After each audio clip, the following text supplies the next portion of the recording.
রাহুলের মৃত্যুতে আমরা আমাদের ভেতরটা পুরো ভেঙে চুরমার হয়ে গেছে। সবাই একসঙ্গে একযোগে এটা নিয়ে লড়বো। টালিউড শোকস্তব্ধ। রাহুল অরুণোদয়ের আকস্মিক মৃত্যু হইচই ফেলে দিয়েছে পুরো ইন্ডাস্ট্রিতে। তার চলে যাওয়ার পর জনপ্রিয় ধারাবাহিক ভোলে বাবা পার করেগা এবং চিরসখার ভবিষ্যৎ অনিশ্চিত। শিল্পীরা আর কাজ করছেন না প্রযোজনা সংস্থা ম্যাজিক মোমেন্টসের সঙ্গে।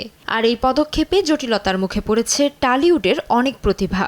ততদিন ওই রকম রিস্কি জোনে কেউ শুটিং করবে না। কোনো রিস্ক ইনভলভ কোনো শুটিং থাকলে সেখানে কেউ শর্ট দেবে না। 29 মার্চ তালসারিতে ভোলে বাবা পার করেগা ধারাবাহিকের শুটিং করতে গিয়েই আকস্মিক মৃত্যু হয় রাহুলের। এ ঘটনার পর থেকেই উত্তাল টলিউড। মঙ্গলবার 7 এপ্রিল দফায় দফায় বৈঠকের পর আর্টিস্ট ফোরাম জানায়, প্রযোজনা সংস্থা ম্যাজিক মোমেন্টসের সঙ্গে আপাতত কোনো কাজ করবেন না শিল্পী ও টেকনিশিয়ানরা।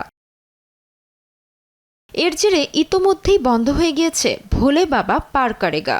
আর আগামী রোববার শেষ পর্ব সম্প্রচারিত হবে চিরসখা ধারাবাহিকের। অভিনেতা বিভান বলেছেন, হঠাৎ করে কাজ বন্ধ হয়ে গেলে চিন্তা তো হবেই। আমার নিজস্ব ব্যবসা আছে, কিন্তু সবার তো সেই অবস্থা নেই। অনেকেই সমস্যায় পড়বেন। শুধু বিভানই নন, একে একে অনেক শিল্পী সরে দাঁড়াচ্ছেন এই প্রযোজনা সংস্থা থেকে।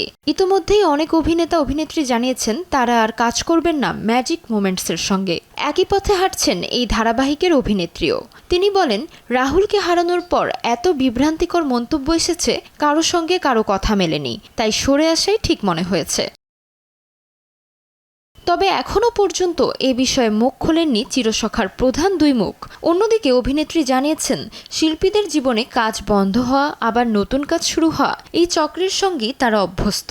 তবে সকলের নতুন কাজ পাওয়ার আশাই রাখছেন তিনি। রাহুল অরুণোদয়ের মৃত্যু ঘিরে যে প্রশ্নগুলো উঠছে তার উত্তর এখনও মেলেনি। এর মধ্যেই আর্টিস্ট ফোরামের এই সিদ্ধান্তে অনিশ্চয়তার মুখে বহু শিল্পী ও টেকনিশিয়ানের ভবিষ্যৎ। এখন দেখার অপেক্ষা প্রযোজনা সংস্থা ম্যাজিক মোমেন্টস এই পরিস্থিতিতে কী পদক্ষেপ নেয়। তাজমিলা খান, সময় সংবাদ।